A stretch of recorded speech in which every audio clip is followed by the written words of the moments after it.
system is managing human potential. We were talking about certain things that are happening within the school system. I call it killing fields of America. Because we kill the possibilities of the potential of human beings in the school system. I, for one, am not happy with the school system, in case you didn't know. I got a lot of problems with the school system. And I'm saying it's the system itself that is the killing machine. Indeed, the system should be helping people become more intelligent. And in fact, what happens is we kill intelligence. So therefore, there's no problem solving and there's no creativity. In fact, we don't have time to go into the meaning of taking music and art out of the school system. Notice that music and art were in the school system for a long time. Why? Because of the certain types and parts of the brain that music and art help to develop. And these parts of the brain are the parts of the brain that bring parts of reality and bring them together in a systemic, concrete, and organized manner. We've taken out that part of the brain. Think about that. Problem solving is a simple process, and that is that the diagnosis is going to precede the intervention, individual or whether it's social policy, that's all intervention, good or bad. The history of affirmative action is a perfect example of how this works. In the affirmative action example, let's do this real quick. Here was the thing, Moynihan report, case for national action. This was 1965, you're all probably very familiar with this. Daniel Patrick Moynihan became senator later. Working for the government under Lyndon Johnson, he made these conclusions from his report, his investigation, his research. Now, like we mentioned before, we keep having these commissions to do research, and we do the research, and we come back to these, and this is what happened. He said the problem with black people in America was that the women had too much power in the home. Now, how in the world did they conclude that? It's a very simple thing. It's a cultural conflict. It's a white man's idea of how women are supposed to be inside a black guy's home. How does he know this? Well, he doesn't know this. In fact, we could go, and I don't have time, we could go through the history of the world and see black women always had equality in the household. That level of equality he wasn't used to seeing, and so then he concluded she has too much power and the men need to be in charge up in here. But that's not the way we live. That's a cultural conflict. Well, it's all about cultural conflict. The black population has suffered 300 years of discrimination. You darn skippy. And then he said black men were withdrawing from their obligations. Well, that's true in terms of what it looked like, but there's a reason. Left that part out. What was the intervention, though? This is my point. That was the diagnosis. Here's the problem. What was the intervention? Well, they created a welfare system that required black men to leave the house so the women could get money. Notice the answer to the investigation. The second thing that they said, well, it is this 300 years of white privilege. So you say discrimination. We say discrimination, but I want to say discrimination is just one face of white privilege there. They go together. In other words, white affirmative action. 300 years of it. Okay. So they say, well, let's create certain laws. That lasted for what? About 20 years. And then it was eliminated by who? The government. The same government did an investigation and found out why there's a problem and said, there's 300 years of discrimination. And then the Supreme Court came back and said, you can't do that because that's reverse discrimination. This is another thing I want to get into. We get into it in a second. And that is these definitions that then they're thrown out and we just accept them as true when in fact they're lies. How could there have been reverse discrimination? At what point did there become equality so we could reverse and now have discrimination going the other way? The construct of reverse discrimination is itself a lie. It is pushed around by scholars as if this is true, when in fact this is a part of the smokescreen. This is the mental part I'm talking about, language. So what was the outcome? Well, the extension of a permanent dependency model for black families, which endures right to this moment. The further deterioration of black family pattern, because quietly as it's kept, black people did have families intact before slavery. What were those like? Restoration of sanctioned institutional affirmative action for whites. That's what happened. sanctioned by what? The government. And how do I know this? Because I'm not asleep and I haven't lost my memory. But there is a program always trying to remove from memory the memory of how we got here. And so the population right now, if you ask the average person, and professors or whoever, how do we end up with this whole affirmative action policy anyway? Very few people can tell you how it happened because they don't remember this report. Because this is how we roll. This is what we call social amnesia. Amos Wilson came up with that construct. Social amnesia. Programmed to make sure that the entire population doesn't remember what happened. And so therefore, we don't solve problems. So I have what I call the outer matrix.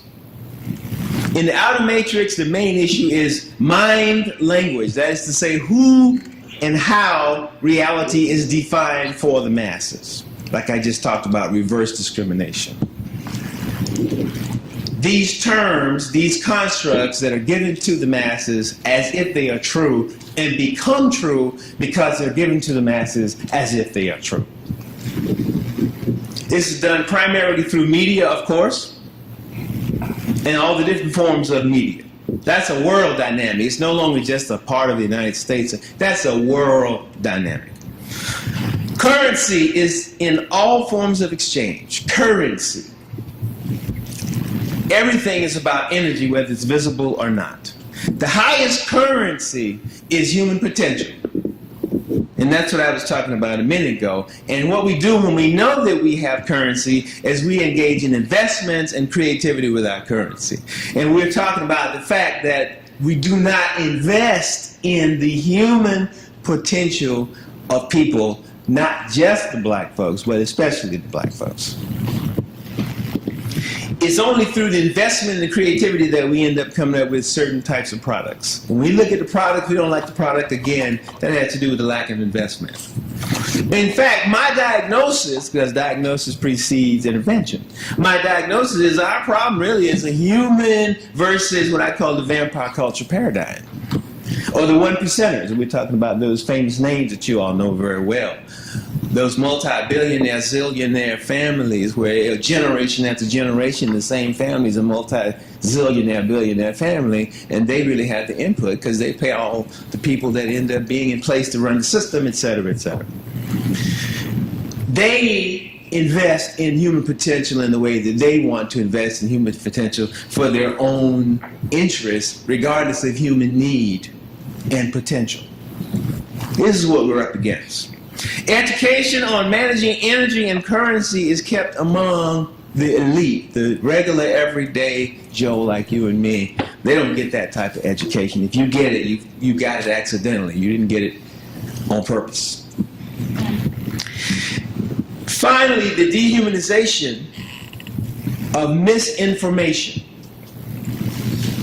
So it's amazing to me is 2016, and I'm constantly, wherever I go, I'm constantly running into young people asking me, what in the world is true about the history of the world? And I'm a psychologist. History is not even my area. Well, it is because I had to go find out to figure out the psychology. The misinformation, just simple things that the school, this is why I say the school system is terrible, people. I'm not going to give you all these accolades. No, it's terrible. It's terrible. Because the school system is a part of the misinformation paradigm. Because we don't talk about the truth of what happened in the world in the school system.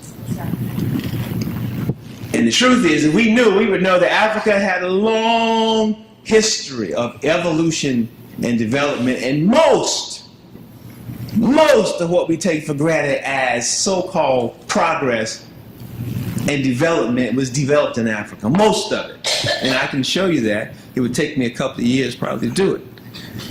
Just showing you the documents. But our children don't know that. That's the point. Our children don't know that. So this misinformation is a cultural crucible.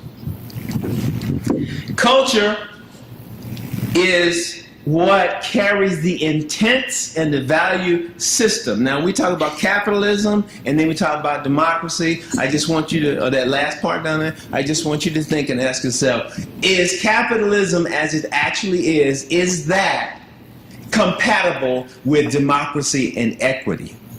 And the answer is no, it's not. And there's a reason why if we talk about any other system of adjusting to, that's given a bad name. Oh, now you're talking crazy now. If I was to say, well, really, I recommend communalism. Say, oh, he's a communist. You know, come up with that. Oh, a socialist. All these, why are these so bad terms? Who decided, for example, that a democracy is better for the people than a monarchy? Who decided that? If we were to look through history and look at the time in history and how the people were doing under democracy in America and monarchy in other places in the world, we would find that monarchy was much better for the average person than democracy, just by human history. So who's telling us this is the way to go? This is a real quick one. I'm just saying we have these definitions that are handed to us, and then as a result of the definitions, we have problems. How much time we got? About 5. All right, thanks. Look, it's always curious, but you know, right now we're in a situation. Are y'all following Flint, Michigan? The Flint, Michigan story? This is a crazy story. I'm trying to figure out what are us American people thinking and what are we doing while we're looking at these people who've been given this poison water to drink. This is us. I mean, this is just like people in the hood drinking poison water. While we're talking about we need to send some troops over to Syria, right? We got people shot down. We're counting. We're getting death counts in Chicago alone, just in one city, right? It's amazing that we can send troops all the way to Syria to stop a war in Syria, but we cannot bring troops down the streets of Chicago to stop a war in Chicago. Right at home. We can send troops all the way to Syria. I cannot get the police to come to my street to clear my street at night. Right here in Tallahassee. And I've made a lot of calls. How is this possible? These definitions of what's important. Immigrants. We're all immigrants. Where's this whole discussion about immigrants? Who is the extremist? We're looking at the numbers of black men shot down by police in the United States every day. How many immigrants have come and shot down black men on the streets in America as of yet? The count. What's the count? Who is really the threat? Who defines what that threat is? Predators. You all know this came up recently when about the children in Los Angeles, and Hillary and other people were saying, oh yeah, they had labeled them as predators, you know. Super predators, they called them. See these definitions, these terms. They put out, these super predator youngins, right? And they were talking about, because, you know, they're out gangbanging and they're trafficking drugs. And I'm like, well, wait a minute. That's why I put Ollie North in the CIA. Well, they already admitted that they were, what, trafficking guns. They sometimes admit about trafficking drugs, not always. But I mean, whether these guys on the street of LA who have no power, if they're super predators, then what about these cats that got all the power? What kind of predators are they? People like me don't get asked those questions, so. But anyway. Drug culture, are you kidding me? What's the main cause of what's the main drug addiction and drug problems we have? We just had Prince to go through this. We still don't know exactly what happened. But it's making everybody think about it. Prescribed drugs, legal drugs. What about that? Is that drug culture? Is that a drug problem? Etc. So you can go down the list. Civil rights versus nature. Human rights versus some political agenda. Education as assimilation versus enhancement. That's where we are. That's what we were talking about before. These constructs of what type of education and what kind of Negro we're going to end up with at the end. We can't have these radical types because radical types want change. And the system does not want to change. We have a discussion about democracy, but, you know, really, you have to be pretty wealthy in order to get into a lot of places of power. And so, someone has already mentioned this, but just for the record, is it a democracy where citizens are actually running the country, or is it an oligarchy where wealthy people are running the country? And is it real progress or just a picture? Look, We can look at indices. We call indices of distress or indices of pain and suffering or whatever we want to call it. The prison system is one of the ones that's glaring. There's a lot of talk about it right now. And when we look at it, it's so obvious. And yet we go on talking about it year after year after year after year after year. The number of black folks in prison, the number of Latino, Hispanic, or whichever definition people want to try to give some other human beings, which is not their definition, by the way. I had a young girl say, well, I'm Hispanic. What about me? So how you got to be Hispanic? You know, we never ask, well, how do people get to be classified as Hispanic or Latino? It has nothing to do with landmass. It has nothing to do with those people, their language, or anything. Where do these come from? And then we want to force people, are you Hispanic? Or are you Latin? Who created these definitions? The relationship between education and income. We already know about this one. The more education you have, the higher your education goes, generally as speaking, the higher your, we know this already. What we really should be asking is, you know, Asian people do pretty well in this culture under these circumstances. How do they do it? Of course, they have a different history of getting here. Well, this one is one I really wanted to show you. It came out last year.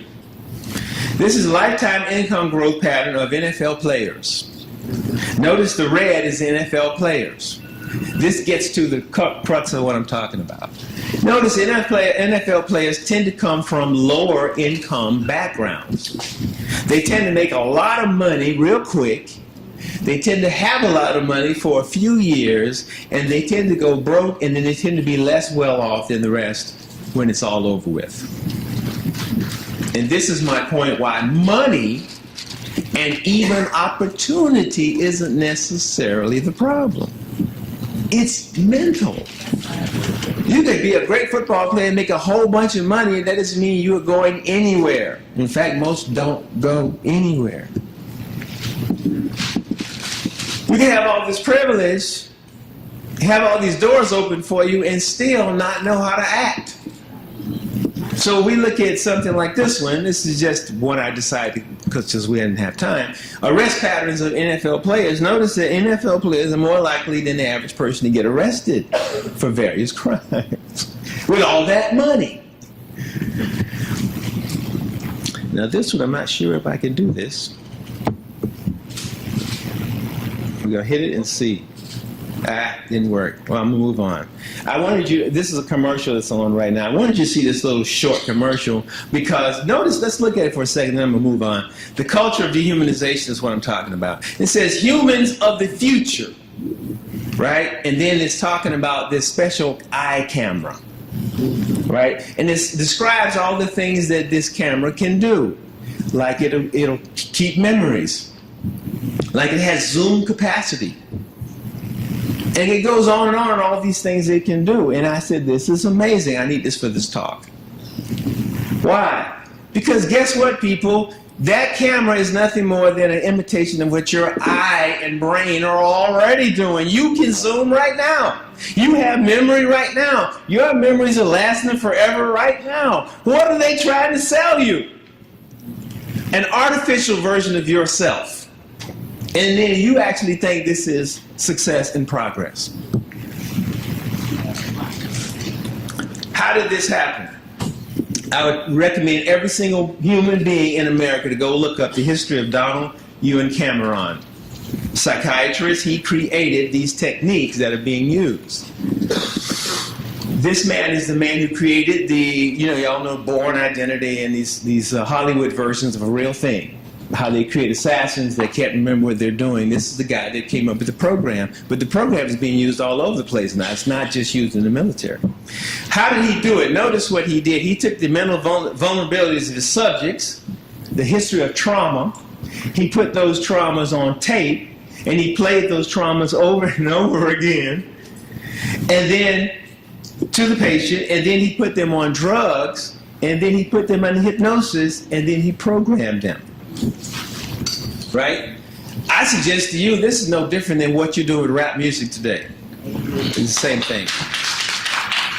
I'm coming. I just got to make this last conclusion. Ed Bernays, go look him up. He was the nephew of Sigmund Freud. He is the person that basically created the advertising industry. What is the point of the advertising industry? To create unconscious desires in the population so that they will want things that they don't need.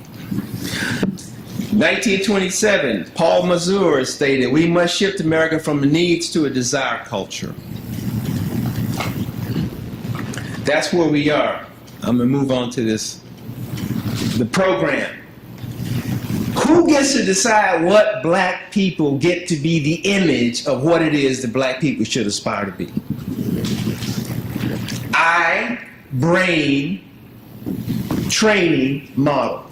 Lil Wayne, notice on Lil Wayne, I am not a human being, he says. Somebody said, right?